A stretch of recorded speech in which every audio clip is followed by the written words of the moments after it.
Bonjour à tous, je vous propose de réaliser un entremets pomme vanille composé d'un sablé breton à la cannelle, d'une bavaroise à la vanille et de pommes caramélisées à la cassonade. Vous allez m'en dire des nouvelles. Nous allons voir ça ensemble. A tout de suite! Commençons par le sablé breton. Pour cela, nous allons utiliser 100 g de beurre demi-sel, 100 g de sucre semoule, 150 g de farine, 2 jaunes d'œufs, un demi-paquet de levure chimique, c'est-à-dire 6 g de levure chimique, et une petite cuillère à café de cannelle moulue. Je commence par mettre le beurre en consistance pommade. Donc pour cela, vous pouvez utiliser le micro-ondes en le réchauffant progressivement à basse puissance. Le beurre est en consistance pommade, je lui ajoute le sucre semoule.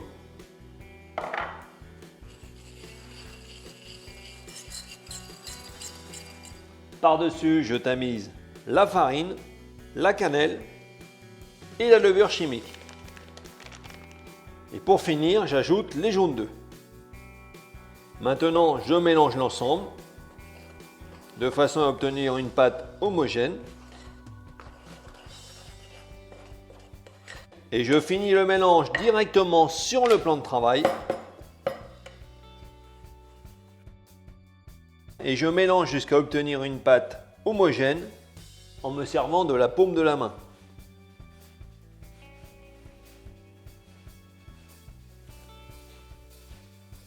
Je vais envelopper la pâte à sablé breton dans un film alimentaire et je vais la mettre au réfrigérateur pendant 3/4 d'heure, 1 heure environ, de façon à pouvoir l'étaler dans un cercle. Je vais mouler le sablé breton dans un cercle de 20 cm de diamètre que je prends soin de beurrer à l'intérieur avec un petit peu de beurre fondu. Je reprends ma pâte à sablé breton, je la retravaille un peu pour l'assouplir. Donc j'essaye de partir de quelque chose de relativement rond au départ, c'est plus simple ensuite. Je farine un peu mon plan de travail, un petit peu le dessus du sablé et à l'aide d'un rouleau à pâtisserie, je l'étale progressivement. Donc je contrôle la taille à l'aide de mon cercle. Donc il en manque un petit peu, pas beaucoup. Donc voilà, on y est presque. On va finir de le mouler directement sur la plaque. Je prends une plaque de pâtisserie recouverte d'une feuille de papier sulfurisé. Je positionne mon cercle et je viens mettre la pâte à sabler à l'intérieur. Maintenant, avec les doigts, je vais bien épouser la forme du cercle. Comme ceci, je vais maintenant cuire ce sablé breton pendant 15 à 20 minutes dans un four préchauffé à 170 degrés tout en surveillant la cuisson régulièrement. À la sortie du four, je débarrasse le sablé breton sur une grille, puis après 10 minutes de refroidissement, je retire le cercle délicatement.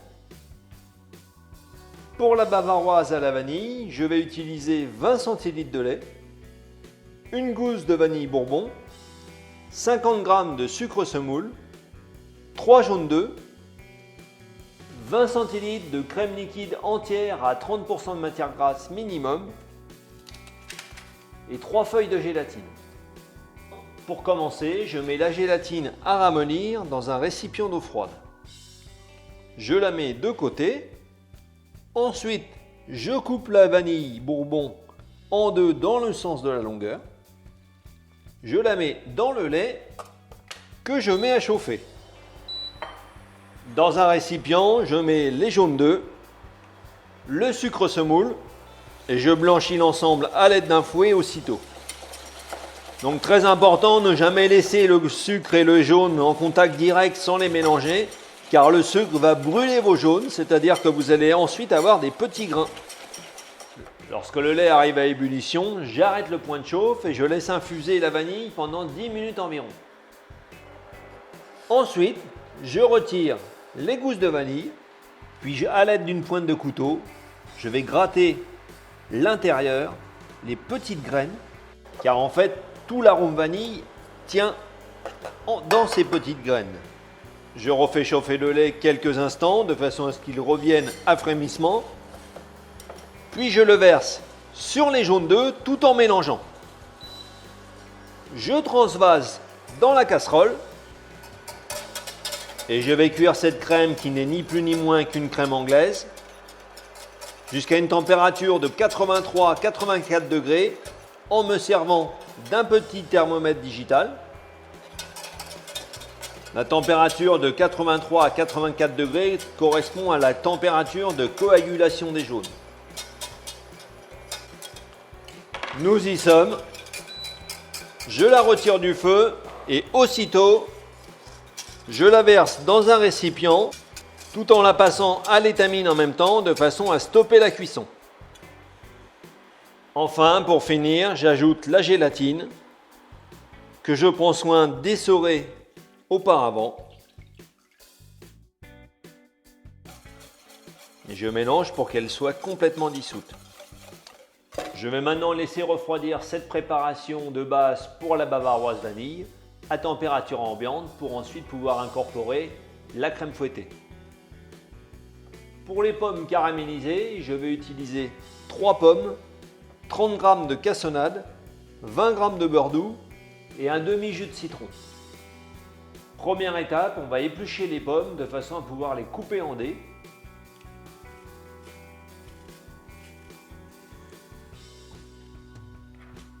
Ensuite, je les coupe en deux et je retire le cœur, comme ceci, puis je les coupe en dés. Donc des dés pas trop gros, mais pas trop fins non plus.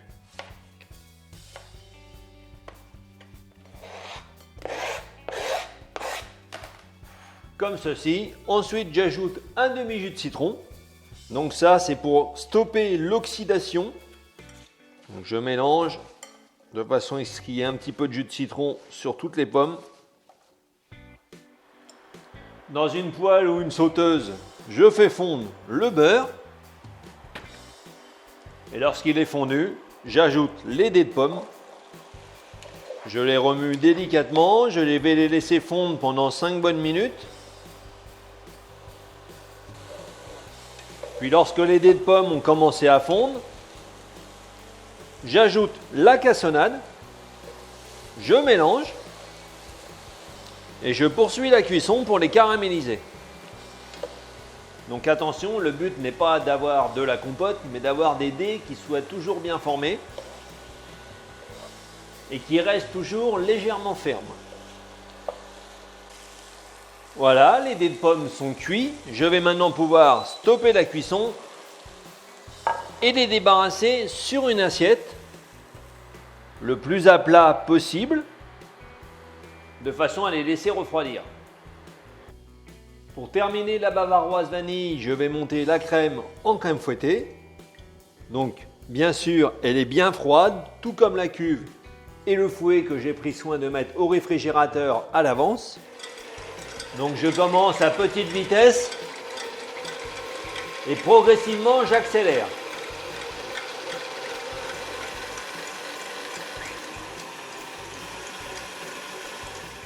Lorsque la crème est bien montée, qu'elle est bien ferme, j'arrête le batteur. Je reprends la base de ma bavaroise. Si jamais cette base de la bavaroise est complètement gélifiée, en fonction du temps pendant lequel vous l'avez laissé refroidir, surtout n'hésitez pas à le réchauffer légèrement pour pouvoir avoir un mélange qui soit bien onctueux et sans grains. Je commence par ajouter un peu de crème fouettée que je mélange, puis j'incorpore le reste.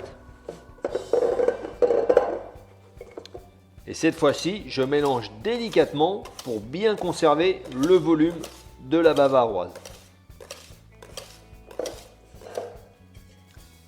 J'ai positionné le sablé breton sur une feuille de papier sulfurisé propre, allant sur une plaque permettant de mettre le tout au congélateur.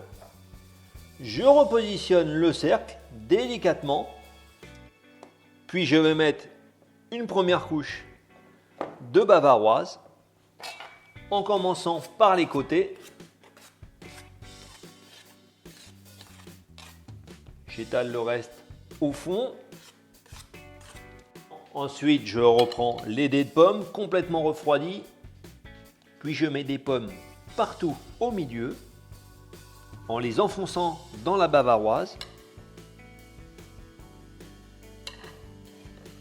Puis je termine de remplir le cercle avec le restant de bavaroise. Et pour finir, je lisse le tout à l'aide de la palette tout en m'appuyant sur les bords du cercle.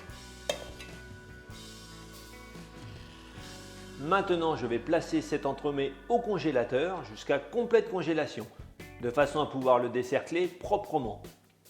Conserver les dés de pommes au réfrigérateur, ils nous permettront de finir le dessus de l'entremet.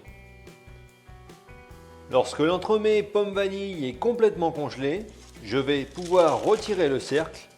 Donc pour cela, je le positionne sur un support légèrement inférieur au diamètre du cercle. Puis à l'aide d'un petit chalumeau de cuisine, je vais réchauffer tout le cercle en le tournant et le faire glisser par le dessous. Maintenant, je recouvre toute la surface de cacao poudre.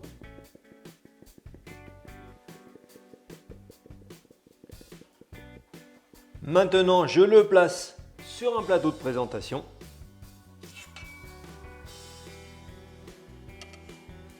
Je vais maintenant utiliser des décors en chocolat que vous pourrez réaliser grâce à mes vidéos sur le décor en chocolat.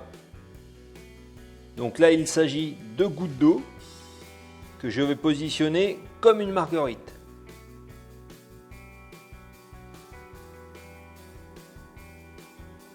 Je reprends les dés de pommes et je vais garnir l'intérieur de chaque goutte d'eau. Donc l'idéal, c'est d'en mettre un petit peu dans chacune d'entre elles pour éviter qu'elles ne bougent, car elles ont tendance à glisser sur le cacao. Puis après, on ajuste.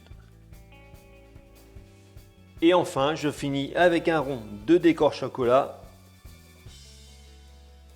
Et voilà, l'entremet pomme vanille est terminé.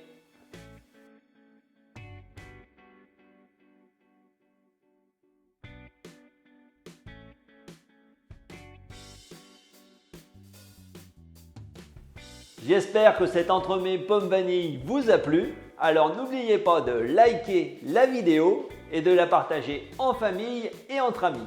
Vous retrouverez également ci-dessous différents liens qui peuvent vous intéresser, notamment celui pour vous abonner à ma chaîne. Vous ne manquerez ainsi aucune de mes nouvelles recettes. En attendant, bon appétit!